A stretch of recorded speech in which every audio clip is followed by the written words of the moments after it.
மகிழ்ச்சியின் சத்தம் வழங்கும் அனுதின தேவமன்னா. Voice of Joy presents Daily Manna by Reverend A. Benedict. தேவனுக்கு மகிமை உண்டாவதாக. இந்த நாளைக்குரிய தேவ மன்னாவாக தானியேல் 2ஆம் அதிகாரம் 21ஆம் வசனம்.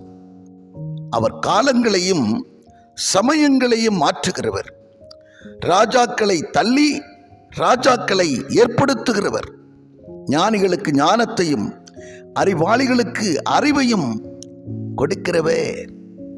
ஆம், என்னை கேட்கிற அன்பான தேவச்சனமே, அவர் நம் பரமபிதா, நம்முடைய ஆண்டவர். அவர் சமயங்களை காலங்களை மாற்றுகிறவர்.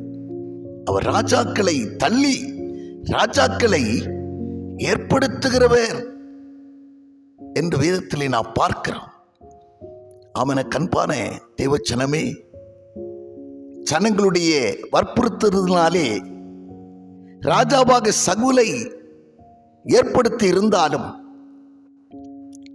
சில சமயங்களிலே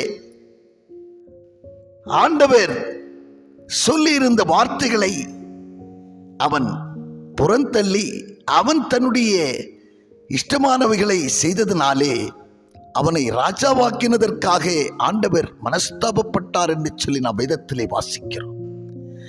அவர் அவனை தள்ளி ஈசாயின் குமாரனாகிய தாவீதை இஸ்ரவேலுக்கு ராஜாவாக ஏற்படுத்தினார் என்று அப்போஸ்தலர் நடபடிகள் 13ஆம் அதிகாரம் 22ஆம் வசனத்திலே நாம் பார்க்கிறோம். அமன கண்பான தேவச்சனமே, இந்த நாளிலும் கூட நமக்கும் நம்மையும் ஆட்சி செய்ய நிச்சயமாகவே ஒரு நல்ல தலைவனை ஆண்டவர் தெரிந்து கொண்டு விட்டார், ஏற்படுத்தி விட்டார் என்கிறதை நிச்சயம் நீங்கள் இந்த எலெக்ஷன் முடிவிலே நீங்கள் காணப்போகிறீர்கள். அவர் நம் ஆண்டவர் அனைத்தையும் செய்ய வல்லவர். அவர் அனைத்தையும் செய்ய வல்லவர். அவர் செய்ய நினைத்தது தடைப்படாது. ஆம், என்னை கேட்கிற தேவச்சனமே, அதன் காலத்தில் எல்லாவற்றையும் நேர்த்தியாய் செய்கிற கர்த்தர்.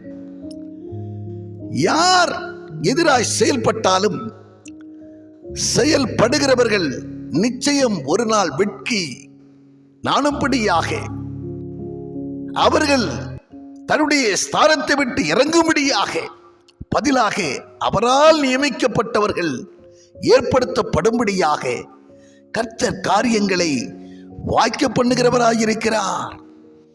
எனவே என்னை கேட்கிற அருமையான தேவச்சனமே, அவரால் நீங்கள் நடத்தப்படுவீர்கள் என்று சொன்னால் உங்களை மேன்மைப்படுத்துவார், உங்களை உயர்த்துவார், ஆச்சரியப்படும் அளவிற்கு உங்களை வர்த்திக்க பண்ணுவார் என்கிறதிலே கொஞ்சம் சந்தேகமில்லை. ஆமென்.